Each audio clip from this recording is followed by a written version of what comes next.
Mutton குஸ்காவா. Hello guys, welcome to another video. So இந்த வீடியோவில் என்ன பார்க்க போகிறோம் அப்படின்னு பார்த்தீங்கன்னா, நான் வாழ்க்கையிலே பார்த்தீங்கன்னா உருப்படியாக பண்ண விஷயத்தில் இதுவும் ஒன்று. இதுக்கு முன்னே என்ன உருப்படியாக பண்ணீங்க அப்படின்னு கேட்டிங்கன்னா, வேலைக்கு போகுதல், இந்த வீடியோ எடுத்து யூடியூப் சேனலில் போடுதல். ஸோ அதோடு சேர்த்து இன்னொரு முக்கியமான விஷயம் இருக்கணும், அதுவும் பார்த்தீங்கன்னா ரொம்ப முக்கியமாக இருக்கணும் அப்படின்னு சொல்லிட்டு தான் அந்த விஷயத்தையும் எனக்கு வராது. ஏன்னா எனக்கு மேட்ச் வந்தது, ஆனால் என்னை வர விடாமல் சொல்லி கொடுக்காம பண்ணது நீங்கள். ஓகே, அதுதான். ஸோ அதை மாதிரி நான் வந்து புக்கு படிக்க ஸ்டார்ட் பண்ணிட்டேன்.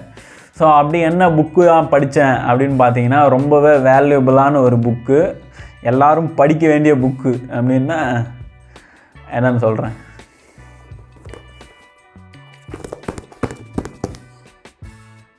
சாரி, இந்த புக்கு தான் அது. ரிச் டேட் புவர் டேட் அப்படின்னு சொல்லிட்டு ஒரு எக்கனாமிக் ரிலேட்டடான புக்கு. ஸோ ஆக்சுவலாக இந்த புக்கு எதுக்காக நான் அப்படி படித்தேன் அப்படின்னு பார்த்தீங்கன்னா, எனக்கு வந்து மணி ரிலேட்டடாக ஒரு ஐடியாவும் இல்லை. எனக்கு மணி க்ரோ பண்ணணும்னு இருந்துச்சு. ஸோ அதை பற்றி நல்லா டீப்பாக தெரிஞ்சுக்கணும். சிம்பிளாக சொன்னீங்கன்னா மணி மேக்கிங்கை அண்டர்ஸ்டாண்ட் பண்ணிக்கணும் அப்படின்னு நினச்சி அதுக்காக நான் படிக்க ஆரம்பித்தது தான் இந்த புக். ஸோ இந்த புக்கில் நீங்கள் படிக்கும்போதே பார்த்தீங்கன்னா, ஸ்டார்டிங்லேருந்து அப்படியே போக போக ரொம்ப இன்ட்ரெஸ்டிங்காக போயிடும். ஸோ நான் எப்போ ஸ்டார்ட் பண்ணேன் அப்படின்னா, இது நான் ரொம்ப நாளாக ஸ்டார்ட் பண்ணுவேன். ஒரு நாளைக்கு எப்படி ஒரு 2 பேஜ் 3 பேஜ் படிப்பேன். அப்புறம் டைம் இருக்க சொல்ல பார்த்தீங்கன்னா நல்லா 15 பேஜ் 16 பேஜ் இந்த மாதிரி படிப்பேன். ஸோ இந்த மாதிரிலாம் டைம் கிடைக்க சொல்ல அப்பப்போ படித்து ஒரு வழியாக இந்த புக்கை கம்ப்ளீட் பண்ணி முடிச்சிட்டேன். ஸோ இதை நான் ஏன் உங்களுக்கு சஜெஷன் பண்ணுறேன்னா, இந்த மணி மேக்கிங்கை பற்றி, மணி எப்படி ஒர்க் ஆகுது இந்த சொசைட்டியும் பற்றி உங்களுக்கு ஏதேனும் ஐடியா இல்லைன்னா, you just read the book first. இந்த புக்கு படிக்கிறதுனால உங்களுக்கு என்னென்னலாம் தெரிய வரும், என்னென்னலாம் பெனிஃபிட் இருக்குது, ஸோ ஒரு மணி எப்படி கரெக்டாக ஒர்க் ஆகுது, அதை எப்படி ஜென்ரேட் பண்ணணும், ஒரு ரிச்சோட மைண்ட் செட் எப்படி இருக்கும், ஒரு புவர் பீப்புளோட மைண்ட் செட் எப்படி இருக்குன்னு சொல்லிட்டு எல்லாத்தையுமே A to Z இந்த வீடியோவில் கொடுத்துருப்பாங்க. ஸோ நான் வந்து இந்த புக்கை வந்து அப்படியே எக்ஸ்பிளைன் பண்ண போதில்லை, இதில் இருக்கிற இன்ட்ரெஸ்டான டாபிக்லாம் சொல்கிறேன்.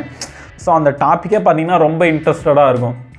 ஸோ இந்த டாப்பிக்லாம் நீங்கள் ரொம்ப மிஸ் பண்ணாமல் கவனமாக படிச்சிங்கன்னா ரொம்பவே உங்களால் ஈஸியாக கற்றுக்க முடியும். ஸோ நீங்கள் பிஸ்னஸ் பண்ணுறீங்க, அது இல்லை ஏதோ பண்ண போகிறீங்க அப்படின்னா உங்களுக்கு வந்து இது ஒரு நல்ல பேசிக்காக இருக்கும். ஸோ வளவலான்னு பேசலை, வீடியோக்குள்ளே போகலாம். நம்ம சேனலில் என்ன யாருன்னா சப்ஸ்கிரைப் பண்ணலன்னா மறக்காமல் சப்ஸ்கிரைப் பண்ணிவிடுங்க. இங்கே ஒரு ரெட் கலர் பட்டன் இருக்குது பார்த்தீங்களா, அதுதான் சப்ஸ்கிரைப் பட்டன். அது சப்ஸ்கிரைப் பண்ணிவிடுங்க. பக்கத்தில் பெல் ஐக்கான ஐத்தி ஆலில் போட்டுங்க. Okay, let's start the video.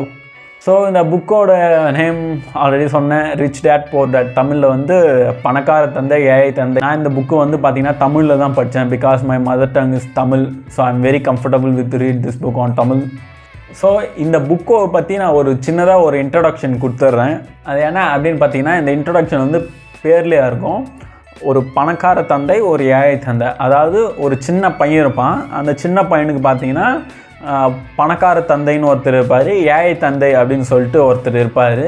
என்ன ப்ரோ, ஒரு பையனுக்கு 2 அப்பாவா அப்படின்னா நீங்கள் அந்த மாதிரிலாம் யோசிக்கக்கூடாது. ஆக்சுவலாக அந்த சின்ன பையனுக்கு வந்து ஸோ அவங்களோட ஒரிஜினல் அப்பா பார்த்தீங்கன்னா அந்த வந்து ஏழை தந்தை, அதாவது புவர் டேட் அப்படின்றாங்க பார்த்தியா, அவங்க தான் அவங்க ஒரிஜினல் அப்பா. பணக்கார அப்பா வந்து பார்த்திங்கன்னா அவன் ஃப்ரெண்டு இருப்பான், அதில் அவன் ஃப்ரெண்டோட அப்பா. ஸோ இவன் என்ன பார்த்தீங்கன்னா அவங்க ஃப்ரெண்டோட அப்பாவையும் அப்பாவும் தான் சொல்லுவான். பையனுக்கு வந்து பார்த்திங்கன்னா புவர் டேடி சொல்கிறதையும் எடுத்துப்பான், ரிச் டேடி சொல்கிறதையும் எடுத்துப்பான். புவர் டேடி என்னென்ன சொல்கிறாரு அப்படின்னு சொல்லிட்டு அதெல்லாம் ஒரு பக்கம் அனலைஸ் பண்ணுவான். ரிச் டேடி எப்படிலாம் சொல்கிறாரு அப்படின்னு சொல்லிட்டு இது பண்ணுவான். ஸோ இவங்களோட 2 பேரோட நாலேஜும் இவன் எடுத்து இவன் வந்து ஃப்யூச்சரில் ஒரு நல்லா வளர்ந்ததுக்கப்புறம் ஒரு இவனோட 30-35 ஏஜில் வந்து ஒரு மல்டி மில்லியனராக இருப்பான். ஸோ இவங்களோட 2 பேரோட ஐடியாவும் எடுத்து எப்படி அவன் செயல் பண்ணி எப்படி வந்து சக்ஸஸ்ஃபுல் மல்டி மில்லியனராக ஆனன்றது வந்து இந்த புக்கில் வந்து ரொம்ப தெளிவாக கொடுத்துருப்பாங்க. ஸோ அதில் இவன் அண்டர்ஸ்டாண்ட் பண்ணிக்கின விஷயம் மணியை பற்றி, அது எப்படி ஒர்க் ஆகுது, எப்படி ரிச் பீப்புள் இன்னும் ரிச்சாக இருக்காங்க, புவர் பீப்புள் எப்படி இன்னும் போராகவே இருக்காங்க, அவங்க ரிச் பீப்புளோட மைண்ட் செட் என்ன, புவர் பீப்புளோட மைண்ட் செட் என்ன, எல்லாத்தையுமே பார்த்தீங்கன்னா ரொம்ப கிளியராக இவன் வந்து அண்டர்ஸ்டூட் பண்ணி இம்ப்ளிமெண்ட் பண்ணியிருப்பான். அந்த இம்ப்ளிமெண்ட் பண்ணதுனால பார்த்தீங்கன்னா இவன் ஒரு மல்டி மில்லியனராக இருப்பான். ஸோ உள்ளே போகலாமா? ஃபர்ஸ்ட் பாயிண்ட்னே பார்த்தீங்கன்னா முக்கியமான பாயிண்ட்டு, பணக்காரர்கள் பணத்திற்காக வேலை பார்ப்பதில்லை. ஸோ இது வந்து ஒரு ரொம்பவே முக்கியமான பாயிண்ட் ஒன்று. பணக்காரர்கள் பணத்துக்காக வேலை பார்க்குறது இல்லை. அப்போ என்ன தான் நடக்குது அங்கே அப்படின்னா அதுக்கு கீழே ஒரு சில டாபிக்ஸ்லாம் கொடுத்துருக்கான். வாழ்வில் மாபெரும் பொறிகளில் ஒன்றில் சிக்கிக்கொள்வது. அதாவது பார்த்தீங்கன்னா லைஃப்பில் ஏதோ வந்து ஒரு பெரிய ட்ராப்பில் வந்து மாட்டிக்கிறது அப்படின்னு சொல்லிட்டு ஒரு டாபிக் இருக்குது. அது கீழவே பார்த்தீங்கன்னா மற்றவர்கள் பார்க்க தவறிய விஷயத்தை நீங்கள் பார்ப்பது. மற்றவங்க வந்து எந்த பாயிண்ட்டை வந்து மிஸ் பண்ணுறாங்களோ அந்த பாயிண்ட்டை நீ கரெக்டாக பார்த்து அது யூஸ் பண்ணு அப்படின்னு சொல்லிட்டு வந்து அதில் ஒரு தெளிவாக கொடுத்துருப்பான். அடுத்தது 2வது வந்து பொருளாதார கல்வி ஏன் கற்றுக்கொள்வது முக்கியம் அப்படின்னு சொல்லிட்டு ஒரு டாபிக் கொடுத்துருப்பான். ஏன்னா ரொம்பவே முக்கியமான ஒரு விஷயம் இந்த கல்வி தெரிஞ்சால் தான் பார்த்தீங்கன்னா உங்களால் மணியை வந்து எப்படி ஹேண்டில் பண்ணுறதுன்றது தெரிய முடியும். ஸோ ரொம்பவே இம்பார்ட்டண்டான டாபிக். இந்த டாப்பிக்கும் மிஸ் பண்ணிடாதீங்க. இது வந்து பார்த்தீங்கன்னா முதல் விதி அப்படின்னு சொல்லிட்டு ஒன்று கொடுத்துருக்கான். அது என்னன்னா ஒரு சொத்துக்கும் ஒரு கடனுக்கும் இடையில் உள்ள வித்தியாசத்தை நீங்கள் அறிய வேண்டும் அப்படின்னு போட்டிருக்கான். ஸோ ஒரு சொத்துக்கும் ஒரு கடனுக்கும் என்ன வித்தியாசம் இருக்குது அப்படின்னு சொல்லிட்டு தெளிவாக இதில் வந்து அந்த சார்ட்டோட எக்ஸ்பிளைன் பண்ணியிருப்பாங்க. அந்த சார்ட் நான் இங்கே கொடுக்குறேன். ஃபர்ஸ்ட்டு என்ன பார்த்தீங்கன்னா ஒரு ஏழையின் பணப்பெயர்ச்சி. ஏழை வந்து எப்படி வந்து அவனோட பணத்தை வந்து ஏர்ன் பண்ணுறான் அப்படின்றது வந்து இதில் வந்து ஒரு சார்ட் மாதிரி கொடுத்துருப்பாங்க. நான் உங்களுக்கு அப்படியே சைடில் காட்டுறேன் பாருங்கள். ஃபஸ்ட்டு வந்து வேலை, அதுக்கப்புறம் பார்த்தீங்கன்னா சம்பளம், அதான் வருமானம்னு போட்டிருப்பான். அந்த சம்பளம், அதுக்கப்புறம் பார்த்தீங்கன்னா செலவுகள், வரி, வாடகை, உணவு, போக்குவரத்து, உடைகள், இது வந்து அப்படியே போயிடும். அப்போ வந்து பார்த்திங்கன்னா சொத்துக்கள் இங்கேருந்து ஒன்றும் இருக்காது, கடன்கள் ஒன்றும் இருக்காது. அவனால் சொத்தும் வச்சுருக்க முடியாது, கடனும் வச்சுருக்க முடியாது. ஸோ இதுதான் பார்த்திங்கன்னா போர் பீப்புள்ஸ் வந்து மணியை வந்து ஜென்ரேட் பண்ணுறது. ஸோ அடுத்தது என்ன பார்த்திங்கன்னா நடுத்தர வர்க்கத்தை சேர்ந்தவரின் ஒரு பணப்பெயர்ச்சி. அதாவது மிடில் கிளாஸில் இருக்கிறவங்களா அவங்களோட பணப்பெயர்ச்சி எப்படி இருக்குது அப்படின்னு பார்த்தீங்கன்னா அதே மாதிரி வேலைக்கு போகிறாங்க, வருமானம் வந்து சம்பளம் வருது, செலவுகள் ஃபஸ்ட்டு சம்பளம் வந்தோடனே செலவுகள், வரி, இந்த ரெண்ட் கட்டுறது ஏதோ வரி, அப்புறம் தவணை தொகை, போக்குவரத்து, உணவு, உடை. ஓகேங்களா? அங்கே என்ன பார்த்தோம்?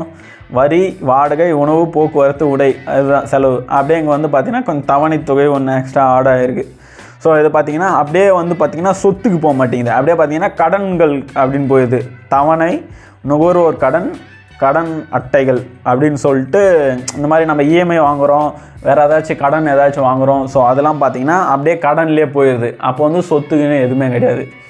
இப்போது அடுத்தது தான் ரொம்ப முக்கியமாக வந்து ஒரு செல்வந்தரின் பணப்பெயர்ச்சி. அதாவது ஒரு ரிச் மேனோட ஏர்னிங்ஸ் மணி எப்படி இருக்குது அப்படின்னு பார்த்தீங்கன்னா ஃபஸ்ட்டு பார்த்தீங்கன்னா சொத்துக்கள்லேருந்து ஆரம்பிக்கிறான் பாருங்க. அவனோட ஏர்னிங்ஸாக பார்த்தீங்கன்னா அவனை வச்சுருக்க சொத்துக்கள்லேருந்து தான். ஏன்னா ரியல் எஸ்டேட், பங்குச்சந்தை, அதுக்கப்புறம் பத்திரங்கள், வாக்குறுதி பத்திரங்கள், அறிவு சொத்து, அதாச்சும் இதுக்கு இன்வெஸ்ட் பண்ணுறது.